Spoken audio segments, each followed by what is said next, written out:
नमस्कार।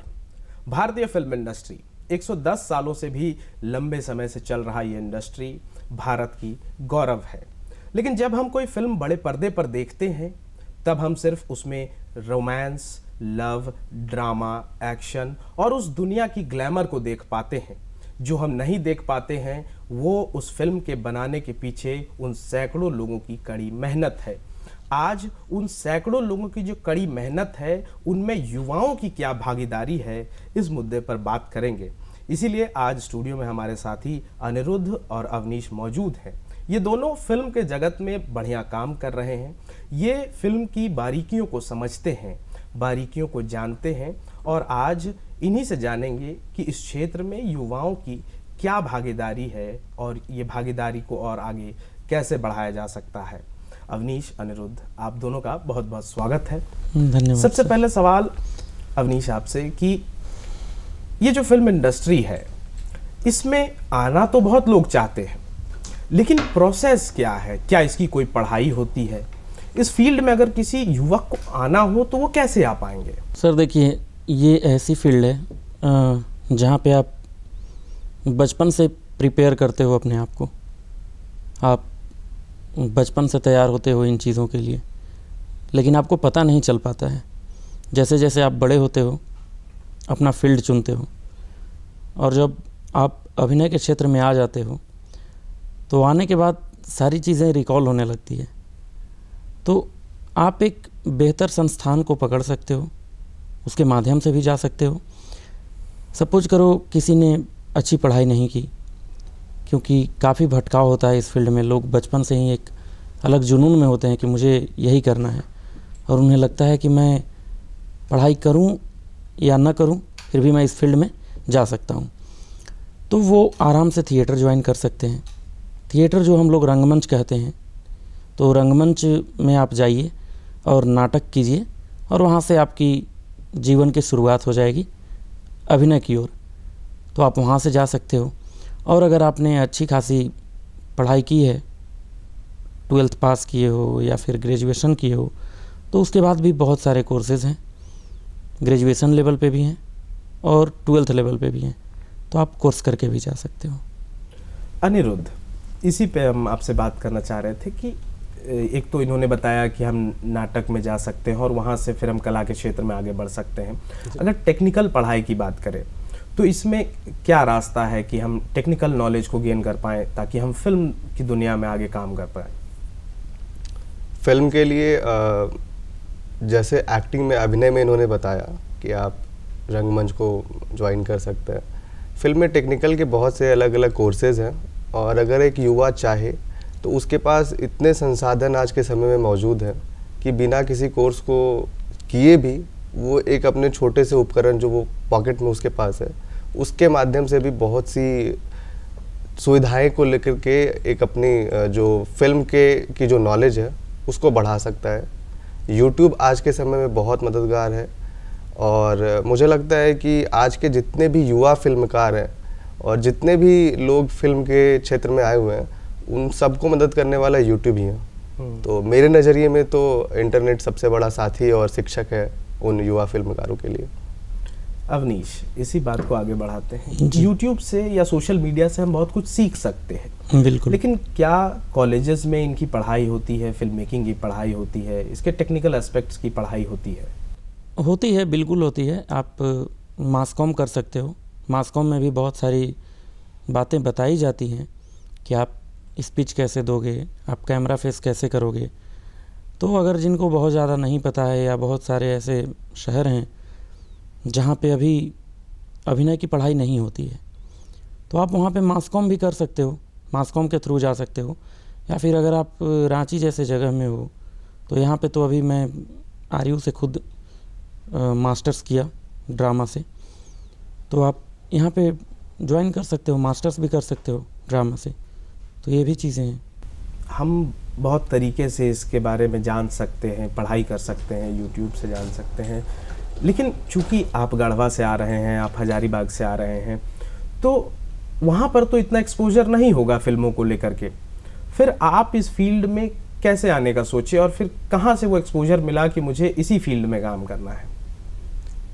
मेरा निजी अगर चुनाव रहा तो फिल्मों को देख कर के ही ये बढ़ा, जो इसके तरफ इंटरेस्ट है, जो भी मेरा मन झुका हुआ इसके तरफ, मैंने फिल्में देखी और कहानी कहने की जो एक क्राफ्ट है, स्टोरी टेलिंग की क्राफ्ट, वो देख कर के मुझे वहाँ से अच्छा लगा। जब आप गढ़वा में थे उस समय तो उतना एक्सपोजर नहीं होगा फिल्म को लेकर के गढ़वा में? बिल्कुल नहीं। तो फिर आप इस क्षेत्र में कैसे आ गए? मैं बचपन से सोचता था कि कुछ अच्छा करूं, बेटर करूं, और काफ़ी रियलिटी शो देखते रहता था।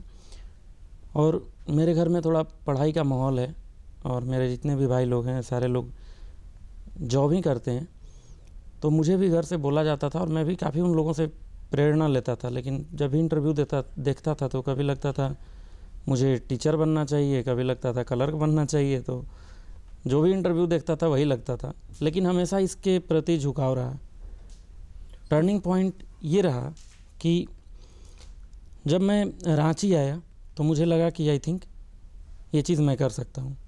रांची आने के बाद सडनली मुझे लगा कि इसके लिए शायद यहाँ कोई स्कोप ना है, तो मुझे मुंबई निकलना चाहिए।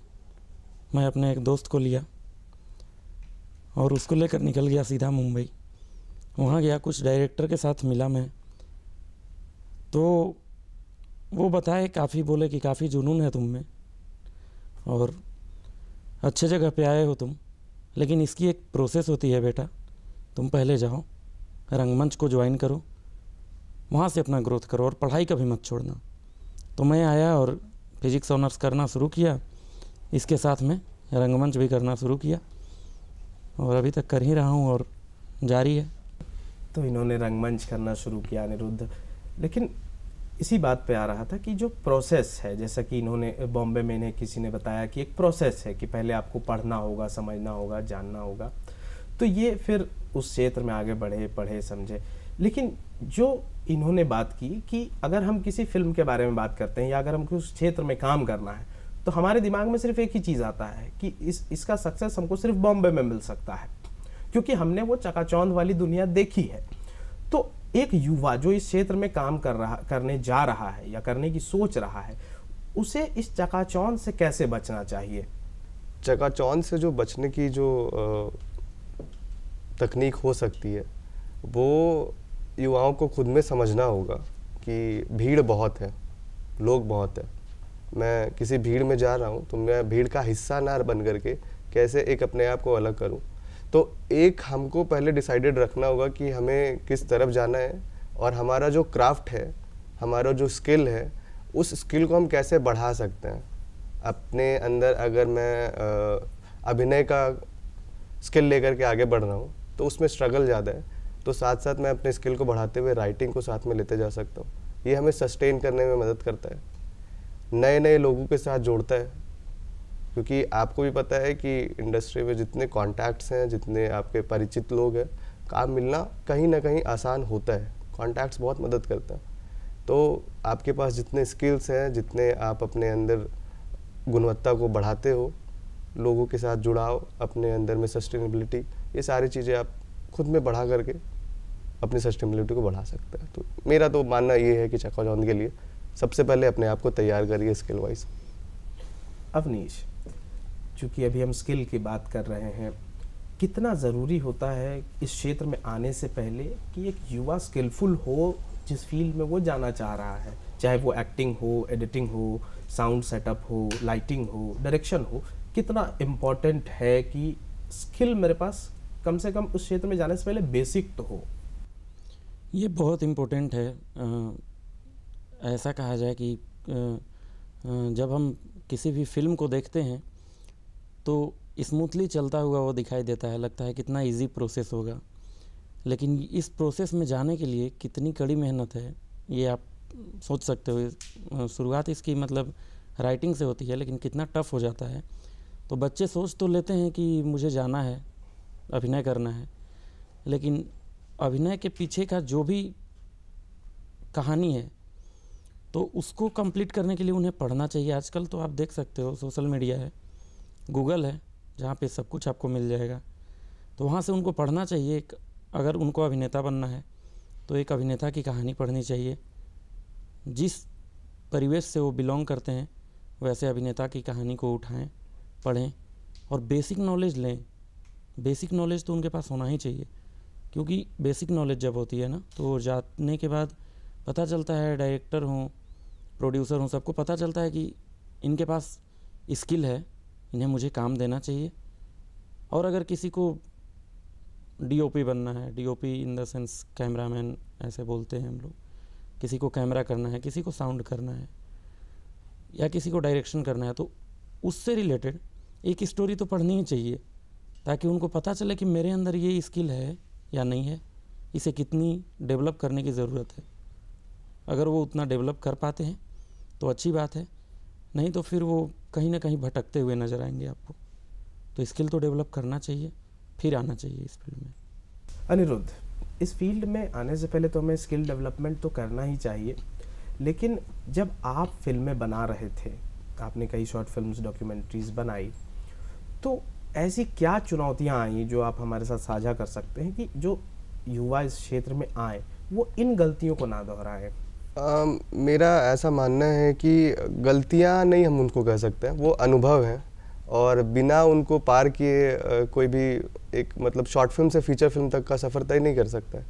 हाँ, कुछ चीज़ों का अगर ध्यान रखा जाए तो हमारा जो सफ़र है वो सही दिशा में बढ़ सकता है।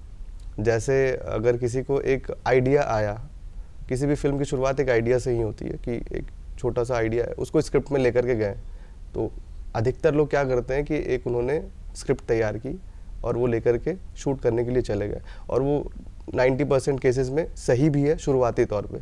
बट अगर हम जब आगे के प्लानिंग के साथ अगर आगे बढ़ रहे हैं, बड़े प्रोजेक्ट्स के साथ कर रहे हैं और हम चाह रहे हैं कि हमारा ऊर्जा, समय, संसाधन, पैसा बचे, सही जगह पे लगे, तो एक प्लानिंग, प्रॉपर प्लानिंग की ज़रूरत है।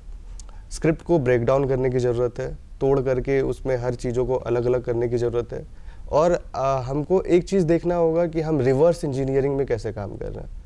इट मीन्स कि हमारे पास ट्रेन नहीं है, हमने एक ट्रेन का सीन लिख दिया, हम शूट कैसे करेंगे, फिल्म हमारी रुक जाएगी वहाँ पे।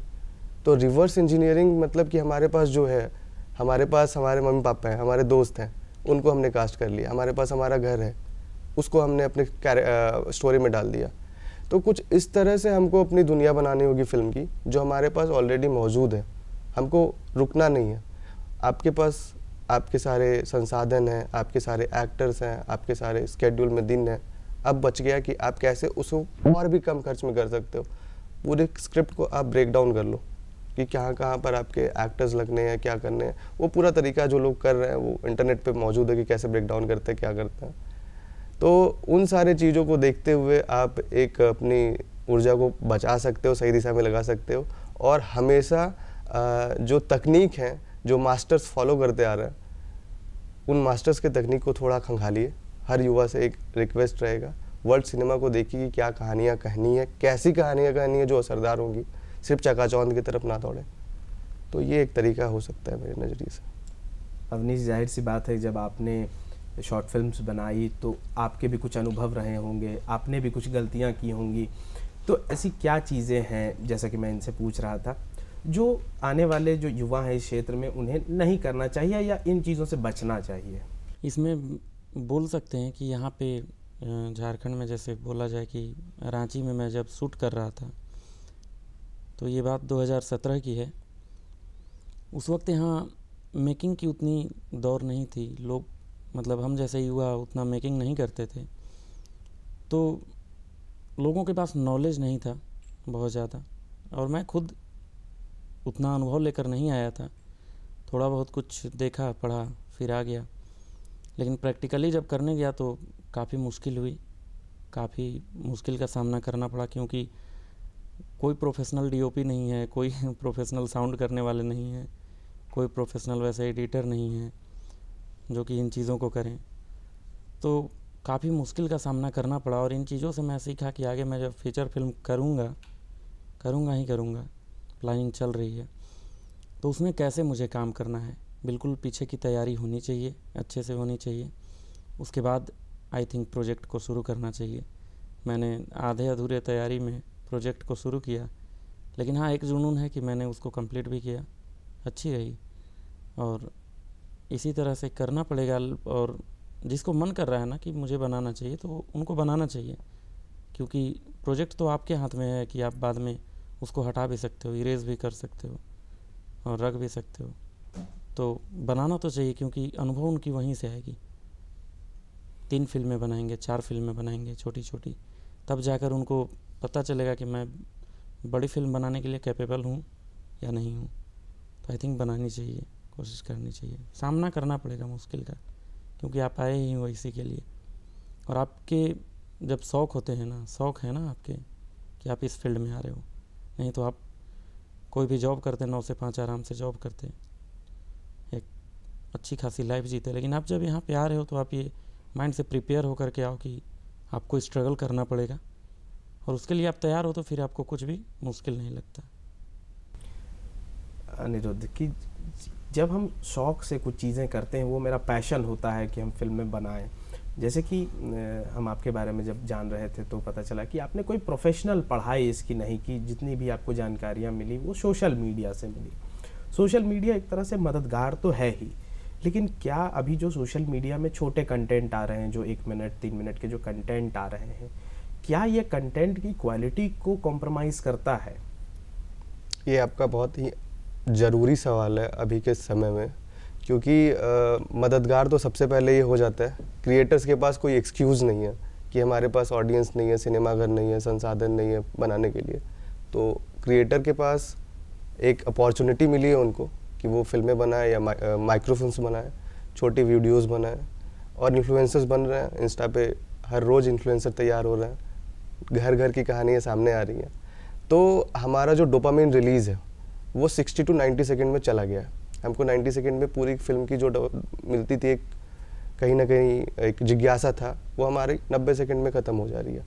अच्छा भी है, क्रिएटर्स मिल रहे हैं, शॉर्ट टर्म में हो रहा है। परेशानी कहाँ बन रही है कि जो हमारा ड्रामा का जो जॉनरा है, जिसको लोग देखते हैं जब बैठते हैं, तो वो हर किसी को उतना खास नहीं लगता है। थ्रिलर लोग पसंद करते हैं, जिसमें हर 5 मिनट में 7 मिनट में कुछ ना कुछ हुक है, कहीं गोली चल रहा है, एक्शन सीक्वेंस है। ड्रामा लोग पसंद नहीं करते हैं जल्दी, ठीक है। अ डेथ इन गंज हमारी रांची में ही मैक्लोस्कीगंज में फिल्म बनी, तो वो ड्रामा है। बहुत से लोगों को पता नहीं है कि इस तरह की फिल्म है जो बनी है। तो ड्रामा के जो ऑडियंस है उसको मारेगी ये, मुझे जहाँ तक लगता है, मेरा पर्सनल एक्सपीरियंस है कि जो लोग स्लो सिनेमा है, जो आर्ट सिनेमा है, उस तरह के सिनेमा से लोगों का कहीं ना कहीं, हालांकि देखने वाले तो देखेंगे ही, जिंदा है, कला को पूजने वाले हर तरफ है, बट ये इसका एक ड्रॉबैक फ्लॉबैक हो सकता है कहीं ना कहीं। बाकी अब पॉजिटिव साइड को देखें ऑप्टिमिस्टिक होकर के, तो ज़्यादा बेटर है कि इन्फ्लुएंसर्स को, क्रिएटर्स को मौका मिल रहा है, ये कह सकते हैं।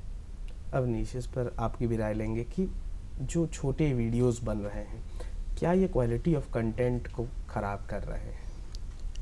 ख़राब नहीं कर रहे हैं, जैसे अच्छी बात है, चीज़ें एक्सपेंड हो रही हैं और मीडियम बदल रहे हैं। पहले आप सिर्फ 70 mm के स्क्रीन पे ही जाकर देख सकते थे, और हीरो को बहुत मतलब बड़ा बना दिया जाता था। लेकिन आज के समय में क्या है कि जो चाहे वो हीरो बन सकता है, हर कोई हीरो बन जा रहे हैं। आप रास्ते में जाते हुए देखोगे कि किसी का एक्सीडेंट हुआ, कोई उसे उठाकर पानी पिला दिया, उसका कोई वीडियो बनाकर सोशल मीडिया पे डाल दिया, तो उसको मिलियन व्यूज़ मिल जाते हैं। तो एक दिन के अंदर अंदर वो भी स्टार बन गया। तो आज के समय में बोल सकते हैं कि ये वरदान भी है, अभिशाप भी है, दोनों चीज़ है। क्योंकि जो लगातार मेहनत करके आ रहे हैं, जैसे हम जैसे युवा हैं, लगातार हम लोग मेहनत करते हैं, और हम लोगों को कहीं ना कहीं अगर वो चीज़ नहीं मिल पाती है, और जब रील्स को स्क्रॉल करते हैं, देखते हैं, तो पता चलता है इनको तो यार मिलियन व्यूज़ मिल रहे हैं, तो उस वक्त लगता है यार क्या ऐसा कर रहे हैं ये लोग, क्यों ऐसा हो रहा है। तो कभी कभी मन में सवाल आता है। लेकिन आज के समय में मौका हर किसी के पास है, और हमारे लिए भी कंपटीशन टफ हो चुका है। मैं भी जैसे फिल्म करूं या कोई भी फिल्म मेकर भी हो, तो उन्हें ये भी देखना पड़ेगा कि मैं ऐसी फिल्मों को बनाऊं जिसमें कि मेरे सीन्स हों, वो 30 सेकंड में बहुत कुछ कह जाए। एक फिल्म के अंदर अगर 1000 रील्स बन सकते हैं तो बन जाए। ऐसा डायलॉग्स लिखने वाले लोगों के लिए भी अपॉर्चुनिटी है कि डायलॉग्स ऐसा लिखें कि उनके डायलॉग्स वायरल हो जाए, 30 सेकंड के अंदर सीन भी वायरल हो जाए। तो ये एक बहुत बड़ी बेनिफिट मिली है सोशल मीडिया की, जहाँ पे इतने सारे ऐप हैं जो कि आज वायरल करते जा रहे हैं लोगों को, तो ये हम लोगों के लिए भी अपॉर्चुनिटी है। हाँ, लेकिन कहीं कहीं थोड़ा थोड़ा लगता है कि इतना मेहनत कर रहा हूँ और ये लोग हैं, तो सबकी स्किल्स यहाँ पे टेस्ट हो रही है, और टेस्ट हम जैसे लोग ही कर रहे हैं, आम जनता ही कर रही है कि उनको लाइक्स कर रही है। अनिरुद्ध, इस पर भी बात करेंगे कि जब हम एक कोई फिल्म को देखते हैं तो हमें समझ में आता है कि हमको अगर हम इच्छा रखते हैं इस क्षेत्र में जाने के लिए, तो हमको लगता है कि अच्छा ये हीरो है, हमें एक्टर बनना है। लेकिन उन बारीकियों पे भी बात करेंगे कि एक्टिंग के अलावा एक फिल्म में और सपोर्टिंग कंपोनेंट्स क्या क्या हैं जिससे एक फिल्म पूरी तरह से बन पाती है, और कौन कौन से वो क्षेत्र हैं जिसमें लोग काम कर सकते हैं फिल्म उद्योग में ही। सबसे जो पहला एस्पेक्ट है फिल्म का वो तो राइटिंग ही है, और राइटिंग में मेरा तो मानना है कि ये डिपार्टमेंट हर किसी को, मतलब एटलीस्ट डायरेक्टर, राइटर और एक्टर्स, ये तीनों को तो समझना ही चाहिए। भले आपको एक्टर ही बनना हो, बट राइटिंग से कहीं ना कहीं जुड़ाव रखिए। कैरेक्टर को समझने में आसानी होगा, कैरेक्टर आर्क क्या होता है ये सारी चीज़ें समझ में आएंगी, और आपके एक्टिंग वाले स्किल को मदद करेगा। तो एक राइटिंग एक अहम एस्पेक्ट है फिल्म मेकिंग का। डायरेक्शन, और एक सबसे जो अहम भाग है वो प्रोडक्शन की चीज़ें होती हैं। प्रोडक्शन में बहुत सारे लोग समझ में, मतलब उनकी एक गलतफहमी ये रहती है कि प्रोड्यूसर वो होता है जो पैसा लगाता है, या प्रोडक्शन टीम को बहुत अनदेखा किया जाता है।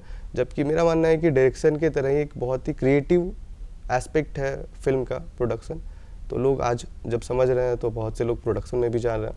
प्रोडक्शन डिज़ाइनर और प्रोडक्शन कंट्रोलर जैसे लोग जब वहाँ से जुड़ते हैं तो बाकी बारीकियों को समझते हैं कि क्या एक अहमियत हो सकती है फिल्म की, एक फिल्म को बनाने में क्या एफर्ट लगता है हर एक क्रू का। तो ये कुछ मेन पिलर्स हैं उसके। एडिटिंग एक बहुत अहम भाग है। कहा ही जाता है कि फिल्म 2 टेबल पे बनती है, एक राइटिंग टेबल पे और एक एडिटिंग टेबल पे। तो एडिटिंग एक बहुत अहम वो है। सिनेमाटोग्राफी को हम छोड़ नहीं सकते हैं, क्योंकि आपने कहानी लिखी, डायरेक्टर एक डायरेक्ट कर रहा है, लेकिन सिनेमाटोग्राफर अगर उसको विजुअली पर्दे तक ले करके नहीं आएगा तो वो, मतलब सिनेमाटोग्राफर एक लेखक है, उसके पास कलम नहीं है, उसके पास कैमरा है, उस कैमरे से ही वो पूरी कहानी को लिख रहा है। ये कुछ अहम पहलू हैं फिल्म के। अच्छा अवनीश, आखिरी सवाल पर पहुंचते हैं कि हमने इतनी सिनेमा की बात कर ली, लेकिन जब हम भारतीय सिनेमा को देखते हैं, अलग अलग रीजन्स के अपनी रीजनल सिनेमा है जो अच्छा कर रही है, लेकिन झारखंड फिल्म इंडस्ट्री जो है उस मुकाम तक नहीं पहुंच पा रही है। आपको क्या लगता है कि कहाँ पर वो बात फंस जा रही है कि झारखंड फिल्म इंडस्ट्री जो है वो बढ़ नहीं पा रही है? इसका मुख्य कारण ये बोल सकते हैं कि यहाँ पे बहुत सारी भाषाएं हैं, बहुत सारे जनजाति के लोग रहते हैं, जिसमें प्रमुख बोल सकते हैं हम लोग, बहुत लोग इतना ही जानते हैं कि नागपुरी है, खोरठा है, इस तरह की कुछ भाषाएं हैं, जिसकी जो गानाएं, मतलब गाना होती है, जो संगीत है, ये तो काफ़ी वायरल है। एल्बम्स आप देखोगे कि मिलियंस में व्यूज़ जा रहे हैं, क्योंकि वो देखना इजी है, उसके लिए सभी लोग देख पाते हैं, सभी के पास फ़ोन हो गए हैं, तो वो देखते हैं, सुनते हैं, काफ़ी वायरल भी होती है, ऑल ओवर इंडिया में भी वायरल होती है। लेकिन फ़िल्म की जहाँ तक बात करें तो फिल्म बनती है यहाँ पे और बनी भी है, लेकिन फिल्म में होता क्या है कि सभी के पास उतना ये नहीं है, पैसे नहीं है, काफ़ी यहाँ पे बोल सकते हैं कि दिक्कत है। गांव के लोग हैं जो नागपुरी को पसंद करते हैं, खोरठा को पसंद करते हैं, तो उनके पास ये संसाधन नहीं है कि वो जाकर फिल्म हॉल तक और फिल्म को देखें। तो जो मेकर्स होते हैं उनके लिए काफ़ी चैलेंज हो जाता है कि वो अगर पैसे अगर लगा रहे हैं तो उनकी आय कैसे हो, तो इसलिए वो हिम्मत नहीं कर पाते कि बनाए। तो वो सारे लोग फिर एल्बम में शिफ्ट हो जाते हैं, जितने भी राइटर हैं, डायरेक्टर हैं, या जो भी हैं, डीओपी बोल सकते हो, सभी लोग उसमें हो जाते हैं इन्वॉल्व। और यहाँ एक चीज़ और है कि जैसे जो भी डिस्ट्रिक्ट हैं वहाँ पे एक छोटी सिनेमा घर होनी चाहिए, तो वो सिनेमा घर नहीं हो पाने की वजह से दिक्कत हो रही है। तो सभी जगह होनी चाहिए, रीजनल सिनेमा घर होनी चाहिए। आप लोगों का बहुत बहुत धन्यवाद कि आपने इतनी अच्छी बातें बताई। तो ये थे अनिरुद्ध और अवनीश, जिन्होंने फिल्म इंडस्ट्री को लेकर बहुत सारी बातें बताई, किन क्षेत्रों में हम काम कर सकते हैं, कैसे इस फील्ड में हम सस्टेन कर सकते हैं, और इस फील्ड में अलग अलग क्या क्या फील्ड हैं जिस पे हम बेहतर काम करके इस फील्ड में एक अच्छा नाम कमा सकते हैं। तो उम्मीद करता हूँ कि ये कार्यक्रम आपको पसंद आया होगा। तो मुझे, ऋषभ गौतम और पूरे दूरदर्शन की टीम को दीजिए इजाज़त। मिलेंगे हम जल्द अगले एपिसोड में, तब तक के लिए जोहार।